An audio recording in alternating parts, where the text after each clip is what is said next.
अस्सलाम वालेकुम and welcome to test point official. Dear viewers, इस वीडियो लेक्चर में हम FIA की तैयारी के लिए मोस्ट इंपॉर्टेंट MCQs डिस्कस करेंगे और इसके साथ साथ ये भी डिस्कस करेंगे कि तैयारी कैसे करें और कहां से करें, और इसके साथ साथ PDF भी अवेलेबल है। वीडियो आखिर तक ज़रूर देखें, यकीनन यहाँ आपको बहुत कुछ सीखने को मिलेगा। और जो फर्स्ट क्वेश्चन है हमारा वो है, there are dash non permanent members of the security council. अगर हम UN की सिक्योरिटी काउंसिल की बात करें तो इसमें 10 नॉन परमानेंट मेंबर्स हैं, यानी कि 10 जो हैं ऐसे कंट्रीज़ हैं जो परमानेंट नहीं हैं।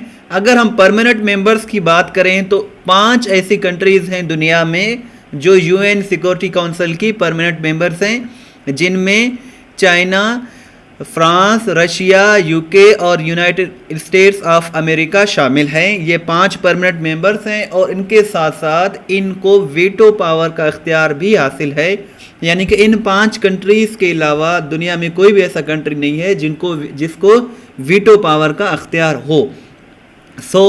इसके 10 जो है मेंबर्स हैं जिनको इलेक्ट किया जाता है 2 साल के लिए।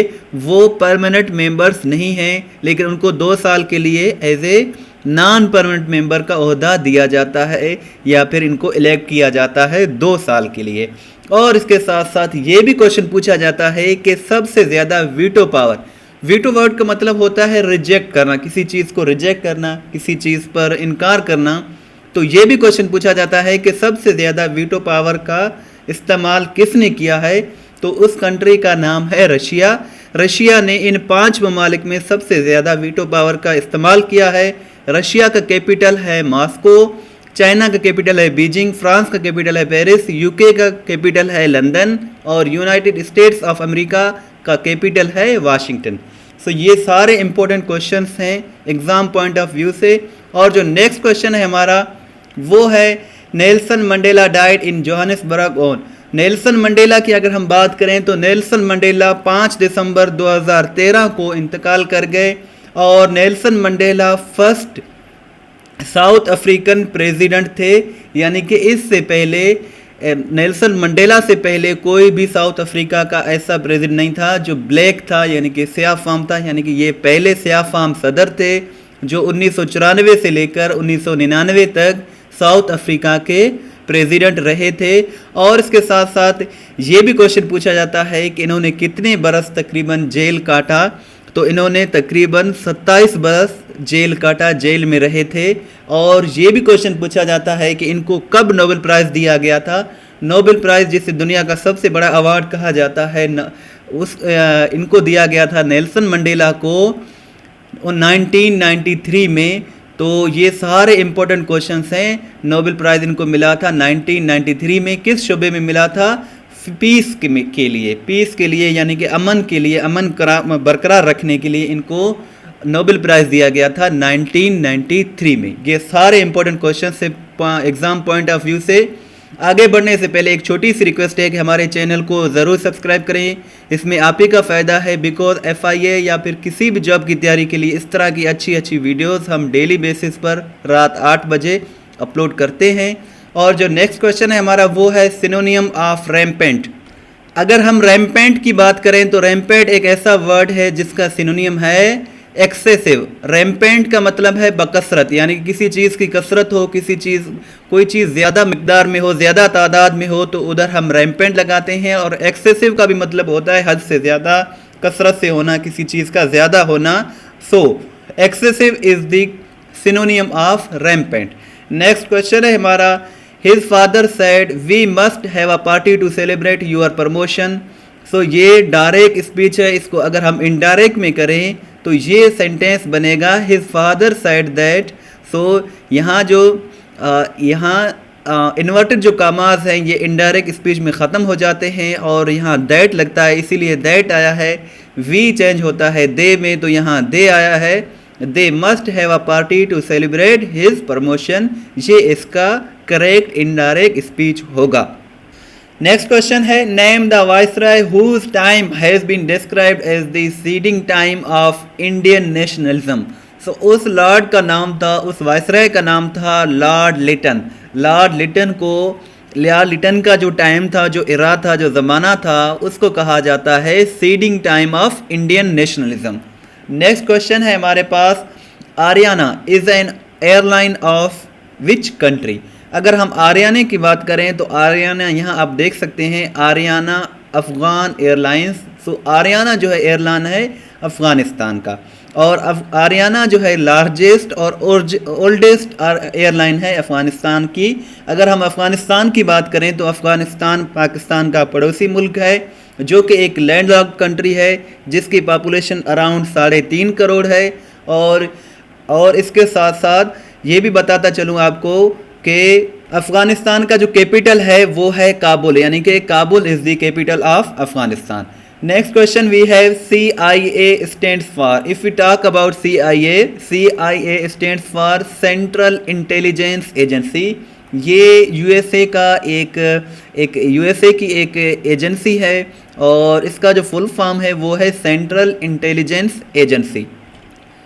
Next question we have the number of deaths occurring in a year for every 1000 of population is refer to as, तो उसको हम कहते हैं मोर्टेलिटी रेट। और मोर्टेलिटी रेट का मतलब होता है शराय अमवात। मोर्टेलिटी रेट का मतलब होता है शराय अमवात। इसके साथ साथ जो नेक्स्ट क्वेश्चन है, डेली डॉन, यानी कि जो डॉन न्यूज़पेपर हम पढ़ते हैं, तो उस क्वेश्चन पूछा जा रहा है कि इसको 1941 में स्टार्ट किया गया था। पहला क्वेश्चन तो ये है कि डॉन का जो आगाज़ हुआ था वो 1941 में हुआ था। अब ये क्वेश्चन है कि 1941 में किस सिटी से ये हुआ था, तो उस सिटी का नाम है दिल्ली।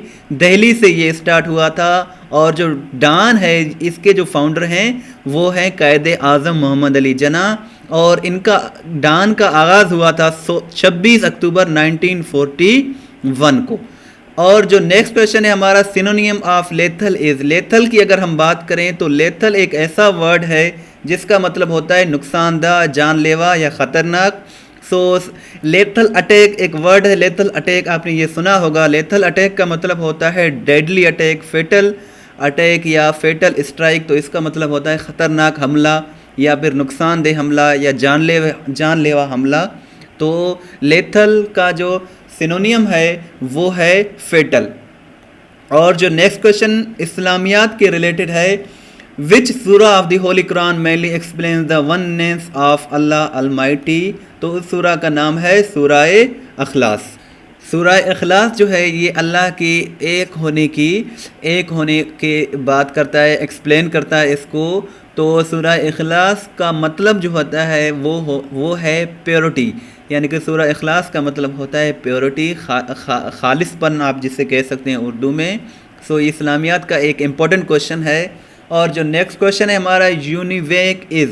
यूनिवेक क्या होता है? यूनिवेक का जो फुल फॉर्म है वो है यूनिवर्सल ऑटोमेटिक कंप्यूटर।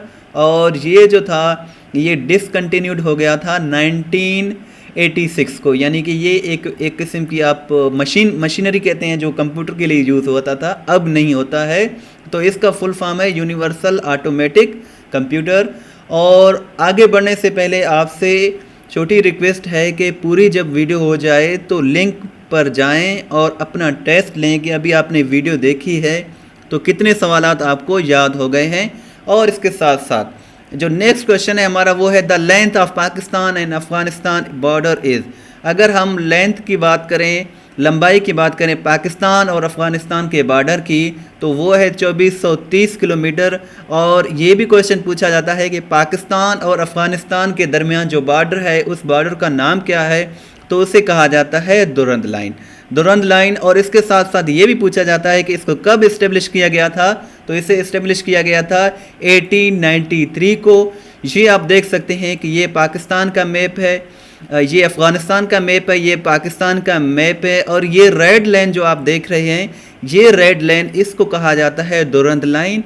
इसके चारों ये जो मैंने अभी बताए हैं ये सारे इंपॉर्टेंट क्वेश्चंस हैं। पहली बात तो ये इसका दुरंद लाइन नेम है, इसको इस्टेब्लिश किया गया था 1893 को, और इसकी जो लेंथ है वो है 2430 किलोमीटर। नेक्स्ट क्वेश्चन है, मुज़दलिफ़ा इज़ सिचुएटेड इन। अगर हम मुज़दलिफ़ा की बात करें तो मुज़दलिफ़ा मिना और अरफात के दरमियान वाक़ है। सिचुएटेड है और ये सऊदी अरब में है और यहाँ हाजी साहिबान हाज़िरी भी देते हैं मुज़दलिफ़ा में। तो ये जो है ये मिना और अरफात के बीच में दरमियान में मौजूद है, तो इस एरिया को कहते हैं मुज़दलिफ़ा। नेक्स्ट क्वेश्चन है हमारे पास खैबर पास कनेक्ट्स। अगर हम खैबर पास की बात करें तो खैबर पास दराए खैबर पेशावर को काबुल से मिलाता है और ये हिंदोकश रेंज में वाक़ है। सो इसका जो करेक्ट आंसर है वो है खैबर पास कनेक्ट्स पेशावर विद काबुल। काबुल यानी कि जो अफ़गानिस्तान का कैपिटल है उससे मिलाता है खैबर पास। नेक्स्ट क्वेश्चन है the capital of Bhutan is. अगर हम भूटान की बात करें, ये साउथ एशिया का, जनूबी एशिया का एक कंट्री है, छोटा सा कंट्री है। तो इसका जो कैपिटल है वो है Thimphu. Thimphu is the capital of Bhutan. इसके साथ साथ आपसे ये क्वेश्चन है कि what is the national game of Bhutan. तो नेशनल गेम भूटान का क्या है, ये एक इम्पोर्टेंट क्वेश्चन है जो पास्ट में भी पूछा गया है पास्ट पेपर्स में। नेक्स्ट क्वेश्चन है CPU कंसिस्ट ऑफ। अगर हम CPU की बात करें तो जो ऑप्शंस आ गए थे, ये पास्ट पेपर्स में लिया गया क्वेश्चन है, उनमें जो करेक्ट आंसर था वो था CU एंड अर्थमेटिक लॉजिक। अगर हम CPU की बात करें तो CPU का फुल फॉर्म है सेंट्रल प्रोसेसिंग यूनिट और CU का फुल फॉर्म है कंट्रोल यूनिट। सो CPU जो होता है इसमें कंट्रोल यूनिट भी होता है और अर्थमेटिक लॉजिक भी होता है। The area completely surrounded by land is called. So ऐसा एरिया जो कम्प्लीटली सराउंड किया जाए लैंड से तो उसे हम कहते हैं लैंडलॉक्ड। इस तरह से क्वेश्चन पूछे जाते हैं लैंडलॉक्ड के बारे में। लैंडलॉक्ड बहुत सी कंट्रीज़ भी हैं, जैसे नेपाल है हमारे पास लैंडलॉक्ड कंट्री है, भूटान है, अफ़गानिस्तान है, लेकिन पाकिस्तान लैंडलॉक्ड नहीं है। तो लैंडलॉक्ड का मतलब होता है surrounded by land not water, यानी कि चारों तरफ से जो ज़मीन से घिरा हुआ हो, एरिया हो या वो कंट्री हो, चाहे वो सिटी हो, तो उसे हम कहते हैं लैंडलॉक्ड। और इसका मतलब होता है हैविंग नो एक्सेस टू सी, यानी कि किसी तरफ से कोई समंदर, कोई किनाल, कोई दरिया ना मिलता हो तो उसे हम कहते हैं लैंडलॉक्ड कंट्री। जो नेक्स्ट क्वेश्चन है हमारे पास वो है the town is 100 metres dash sea level. So ये प्रेपोजिशन का क्वेश्चन है। सो इसका जो करेक्ट आंसर होगा वो होगा the town is 100 metres above sea level. So यहाँ जो करेक्ट प्रेपोजिशन आएगा वो होगा above. If we talk about above we use above as a preposition, it means higher than. So above is the correct answer here. Which of the following is not an operating system. AVG is not an operating system. जो भी वहाँ options दिए गए थे उनमें जो AVG है ये ऑपरेटिंग सिस्टम नहीं है। और जो नेक्स्ट क्वेश्चन है हमारा द कैपिटल ऑफ चेक रिपब्लिक इज़। अगर हम चेक रिपब्लिक की बात करें तो इसका कैपिटल है Prague. Prague is the capital of चेक रिपब्लिक। और जो नेक्स्ट क्वेश्चन है हमारा वो है what symbol is used before a number to make it a label. तो ये इसका करेक्ट आंसर है एपोस्ट्रॉफी। और जो नेक्स्ट क्वेश्चन है हमारा वो है in the field of computer VGA stands for. So VGA stands for video graphic array. Next question है he said to her what a cold day. तो इसका जो इनडायरेक्ट स्पीच होगा वो होगा he exclaimed that it was a very cold day. इसका यही होगा। और डियर व्यूअर्स, अगर आपको ये वीडियो अच्छी लगी, इन्फॉर्मेटिव लगी तो इसे शेयर ज़रूर करें और इसके साथ साथ हमारे चैनल को भी ज़रूर सब्सक्राइब करें। डिस्क्रिप्शन में दिए गए लिंक पर क्लिक करके टेस्ट से चेक करेंगे कि आपने जो अभी वीडियो देखी इससे कितने सवालात आपको याद हो गए हैं। अगर आपको PDF चाहिए तो PDF फ्री में दिया हुआ है। और इसके साथ साथ हर पेपर में आने वाले करंट अफेयर्स इंग्लिश के रिलेटेड अगर आपको MCQs चाहिए तो आप गूगल पर testpoint.pk विज़िट कर सकते हैं। ये एक बहुत ही अच्छी वेबसाइट है जहां आपको बहुत कुछ सीखने को मिलेगा। Your feedback, suggestion and comments are always welcome. Thanks for watching and अल्लाह हाफिज़।